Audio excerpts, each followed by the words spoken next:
Assalamualaikum warahmatullahi wabarakatuh. Kembali lagi bersama kita di channel Pangeran Cahaya. Saudara-saudaraku yang dirahmati Allah Subhanahu wa taala, jadi mengembalikan Ahmad atau wujud idofi itu mengembalikan kepada Allah Subhanahu wa taala, kepada rahasia zat mutlak.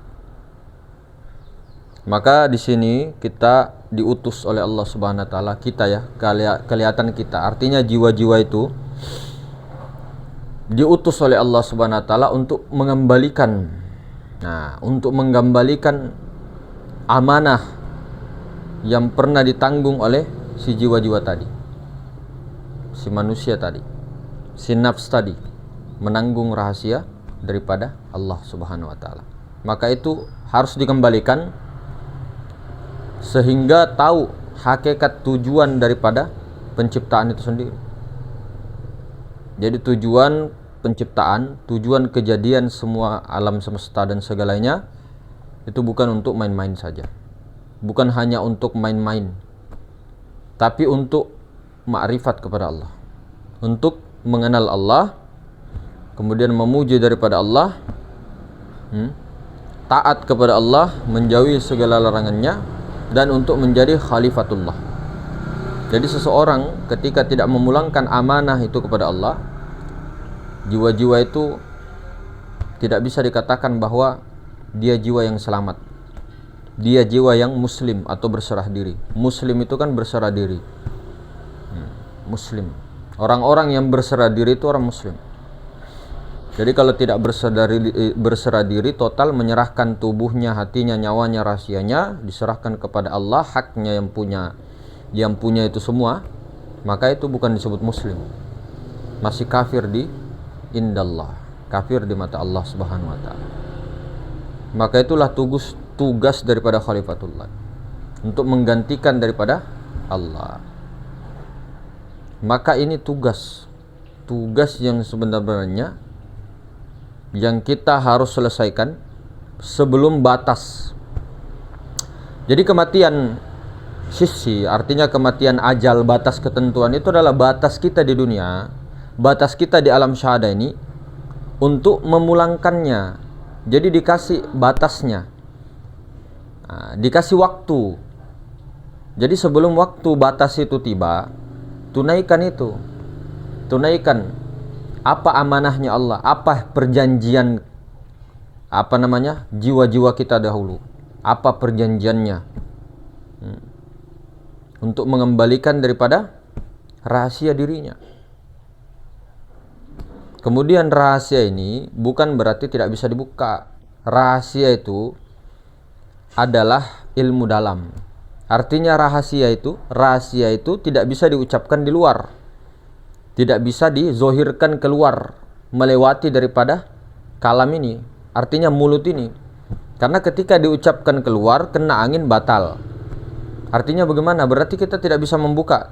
Artinya begini, ketika kita membukanya bukan untuk belajar, bukan untuk taklim, bukan untuk sama-sama belajar, maka itu tidak boleh. Tapi kalau untuk belajar itu memang harus dikalamkan. Makanya contoh ilmu rahasia maksudnya begini, tauhidul af'al, gerak dan diam, perbuatan baik maupun buruk, tauhidul af'al itu tidak ada lain daripada gerak dan diamnya Allah Ta'ala.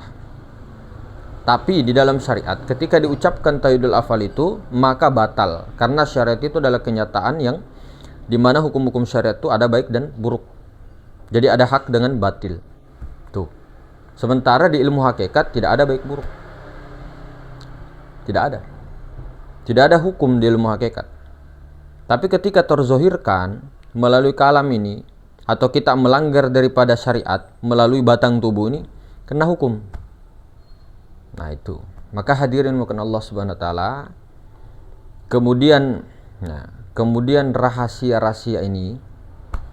rahasia ini betul-betul harus dimatangkan ketika kita menyampaikan. Jadi jangan sampai kita setengah-setengah, kemudian orang tidak paham, nanti menjisimkan Allah yang pertama, yang kedua tidak mau lagi bersyariat, Yang ketiga, banyak salah paham dengan ilmu-ilmu kiasan atau mantik atau ilmu-ilmu yang kita itu tidak meneruskannya, artinya tidak menjelaskannya. Maksudnya apa dikatakan tidak boleh berniat, tidak boleh sholat lagi orang ma'rifat, tidak boleh lagi untuk berdoa? Apa maksudnya? Tidak berhenti saja di situ, harus dijelaskan. Maksudnya begini, bukan diharamkan sholat, bukan tidak boleh berniat, bukan begitu. Artinya bukan dilarang mendirikan sholat, bukan dilarang sholat.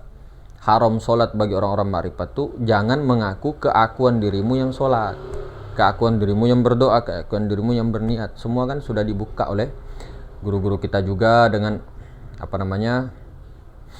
ulama-ulama yang telah dibukakan hijabnya oleh Allah Subhanahu wa taala.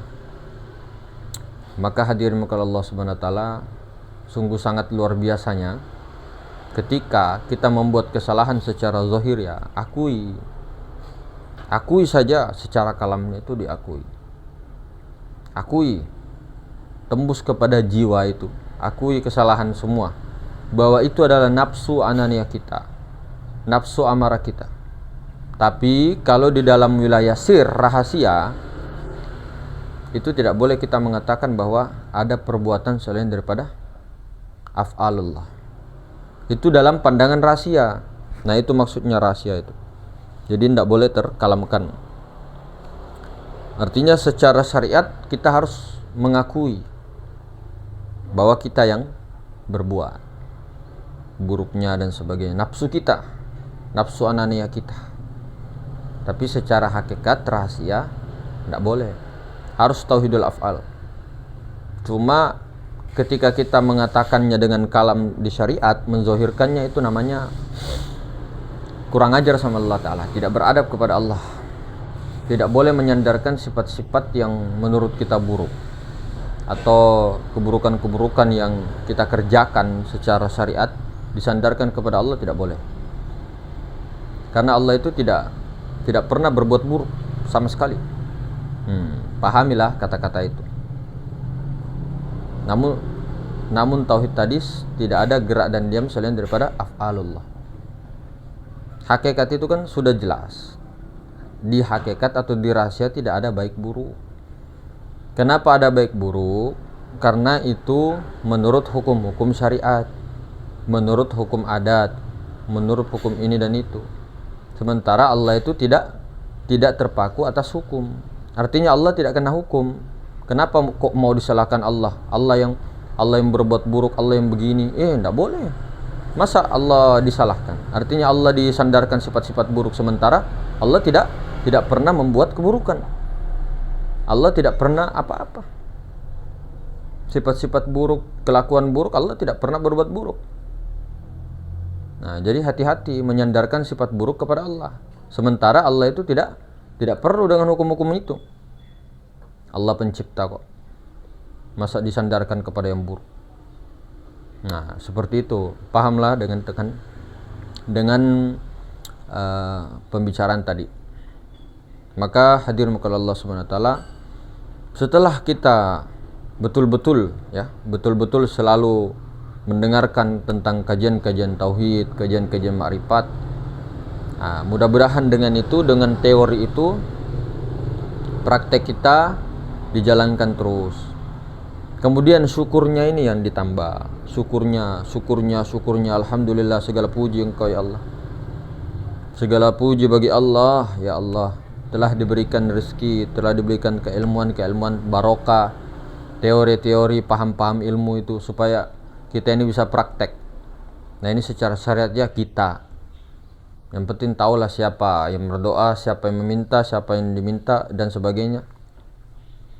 Nah, maka itu selalu diulang-ulang untuk menetapkan daripada hati. Kemudian selalu bersyukur, la in syakartum la azidannakum wa la in kafartum inna azabi lasyadid. Syukurlah, banyak-banyak syukurlah, niscaya aku akan tambah nikmat, kata Allah. Ketika engkau tidak banyak bersyukur, maka Allah katakan, inni azabi lasyadid, sungguhnya azabku sangat pedih. Siapa yang merasakan azab itu, siapa yang merasakan sakit itu, siapa yang merasakan semua itu? Nafs, jiwa. Si jiwa itulah yang merasakan sakit, sedih, semua itu adalah si jiwa. Maka si jiwa itulah yang tersiksa di dunia ini sampai di alam barzah, sampai di akhirat. Itulah yang tersiksa. Apalagi kalau hancur kita punya jasad di alam barzah, sangat tersiksa itu. Ya, hakikatnya tidak usah disebut lah ya. Hakikatnya alam barzah, alam surga, alam neraka, alam akhirat kan sekarang kan. Sekarang. Tapi dimensinya yang berbeda. Dimensinya. Kenapa kita bilang surga neraka sekarang? Lihat Nabi Adam, cerita Nabi Adam diturunkan dari surga. Nah, surga yang mana itu? Nah, di situ beda-beda tafsiran. Jannah yang mana diturunkan Nabi Adam itu? Apakah dari langit langsung diturunkan? Atau jannah yang di mana? Atau jannah itu adalah suatu tempat di muka bumi ini yang tidak tahu di mana, yang dirahasiakan? Wallahu a'lam bishawab. Nah, maka hadirin semoga Allah Subhanahu wa taala, itulah tadi, tetaplah di dalam kesadaran yang dimana kesadaran ini kunci daripada takwa, ketakwaan. Nah, maka apa yang dikatakan takwa? Secara syariat menjalankan perintah, menjauhi larangan. Maka secara hakikatnya perintahnya apa? Perintahnya apa? Di hakikat yang sebenarnya perintah Allah. Nah, perintahnya itu jangan ambil hakku tuh, kata Allah.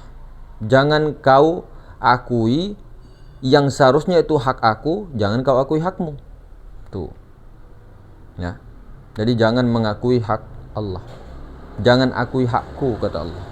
Kalau kau mengakui hakku itu kau akui, kau itu disebut melanggar perintahnya. Itu secara hakikat takwa. Sementara banyak orang yang mendirikan sholat, mendirikan apa semuanya, amalia dan sebagainya, tapi dia tetap mengakui hak Allah. Sementara perintah Allah, jangan kamu berlaku musyrik. Jangan kau sandingkan aku dengan sesuatu di dalam engkau ibadah. Itu perintah Allah. Disuruh untuk kembalikan haknya Allah. Jangan kau rampas, mencuri kebesaran Allah. Haknya Allah Ta'ala. Itu salah satu perintah. Hakikatnya tuh. Jadi kalau kita tidak ikut itu, maka kita itu disebut orang yang melanggar perintah. Apa lawannya takwa? Nah, orang-orang yang ingkar kepada Allah. Orang-orang yang berbuat mungkar. Makanya dikatakan inna sholata tanha anil fahsya'i wal munkar. Sungguhnya sholat itu mencegah perbuatan keji dan mungkar. Lah kenapa kok saya ini sudah sholat bertahun-tahun dari balik sampai tua belum bisa mencegah perbuatan keji dan mungkar? Itu belum sholat. Inna sholata tanha anil fahsya'i wal munkar. Kalau orang sudah sholat, pasti dia perbuatan keji dan mungkar tidak akan dilakukan. Kalau orang sudah sholat loh ya. Sholat itu artinya terhubung.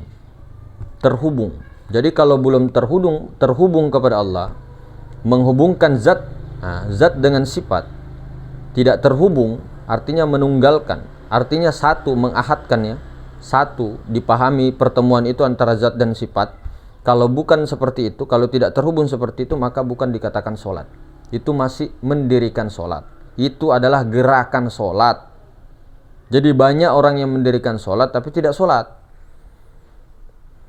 Sholat itu adalah terhubungnya rasa, kesadaran itu kepada Allah.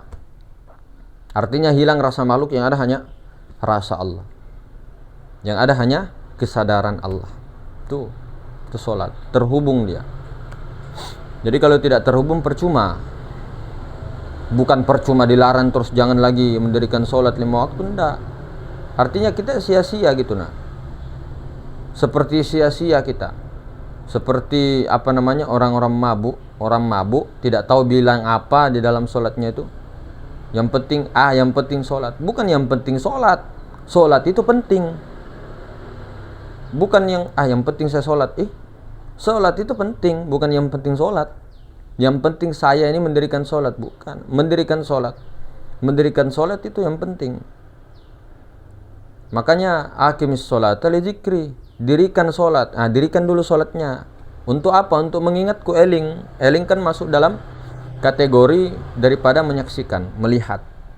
Melihat juga untuk dihubungkan sama sholat. Begitu. Jadi kalau tidak melihat, tidak mengenal, tidak melihat, tidak terhubung, tidak mungkin bisa sholat. Tidak mungkin bisa sholat kalau tidak mengenal. Tidak mungkin disebut mengenal kalau tidak menyaksikan. Makanya rukun Islam yang pertama adalah 2 kalimat syahadat. Bukan sholat yang pertama, tapi 2 kalimat syahadat. 13 tahun itu baginda Rasulullah SAW bermujahadah untuk sebarkan itu semua. 2 kalimat syahadat itu disebarkan oleh Rasulullah, disebarkan oleh para anbiya dari zaman Nabi Adam alaihissalam, tapi sejarah itu ditutup-tutupi sampai sekarang. Kalau syariat-syariat itu terakhir, ujung. Syariat-syariat pun nabi-nabi, setiap nabi itu berbeda-beda. Tarekat-tarekatnya, ada tarekatnya Nabi Ayub, ada tarekatnya Nabi Yusuf, ada tarekatnya Rasulullah, ada tarekatnya Nabi Isa. Tarekat itu jalannya. Tarekatnya itu jalannya Rasulullah melalui rukun daripada mendirikan sholat, puasa, zakat dan sebagainya. Nah, semua nabi-nabi juga ada puasanya, ada zakatnya, ada hajinya. Itu tarekat-tarekat daripada para anbiya. Nah, ini perlu dipahami. Makanya kenapa ndak rukun iman itu, rukun Islam itu yang pertama itu sholat. Kenapa harus 2 kalimat syahadat? Yaitu tadi logika saja, kita bicara logika pertemuan. Artinya saya kenal dengan orang itu, tapi saya mengaku mengenal orang itu. Kalau saya tidak pernah melihatnya, itu hanya kenal nama. Artinya kenal dengar dari katanya. Tapi kalau saya mengatakan saya kenal dengan orang itu, saya pernah bertemu orang itu, nah itu baru orang yang betul-betul kenal. Tidak hanya menghayal, tidak hanya cerita, tapi betul-betul menyaksikan. Baru setelah menyaksikan, berhubunganlah antara itu kedua itu. Nah, ini contoh ya, bukan berarti bahwa ada Allah kemudian ada kita, kemudian kita menyatu. Itu teori-teori sesat. Bukan menyatu. Tidak mungkin satu esa ahad bisa menyatu, tidak mungkin. Tidak ada dua zat menyatu, tidak ada seperti itu. Bukan paham-paham hulul ijtihad, bukan. Bukan ada kita, ada Allah, enggak. Yang ada hanya Allah. Itu sudah jelas Allah katakan la ilaha illallah, tidak ada yang nyata melainkan Allah. Tidak ada sesuatu yang nyata melainkan Allah. Tidak ada yang ada hanya Allah. Tidak ada yang ada. Tidak ada segala sesuatu. Maksudnya ini sesuatu ini tidak ada, yang ada hanya Allah. Al-Muhit, maha meliputi. Yang namanya meliputi itu dekat tak tersentuh, jauh tak berjarak. Nah, maka dinafikan semuanya. La ilaha, tiada ada sesuatu selain illallah. Allah yang zat yang maha suci itu. Jadi seperti itu. Baru prakteknya di Muhammadur Rasulullah. Maka Nur Muhammad Rasulullah ini, Ahmad ini dijadikan daripada nurnya Allah Subhanahu wa taala. Nah, maka dikatakan itu, tidak kujadikan segala sesuatu ini alam semesta itu kalau bukan engkau ya Muhammad, ya Nur Muhammad. Nah, lalu kita ini siapa, yang mana? Kita ini yang diadakan, yang dimewujudkan itu. Perasaan, prasangka, pikiran kita, jiwa itulah.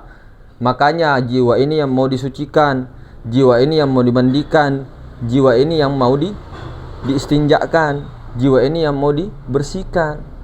Makanya ada namanya tazkiyatun nafs, pembersihan jiwa.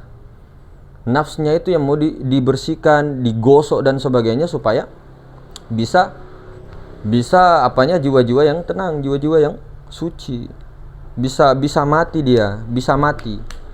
Nah, itu kan mati sebelum mati adalah jiwa yang sudah tenang. Artinya pikirannya, perasaannya itu tidak lagi mengartikan bahwa dia yang melihat dan sebagainya. Tidak ada lagi keakuan makhluknya di situ, dan ketika sudah seperti itu dia menjaga keakuan itu.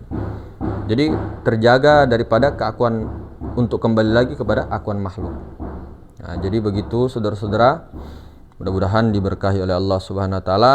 Terus ditancapkan, diperbanyak la ilaha illallah Muhammadur Rasulullahnya, diperbanyak salawat-salawatnya dalam kesadaran Allah. Maka itu tadi hadirin Allah. Assalamualaikum warahmatullahi wabarakatuh.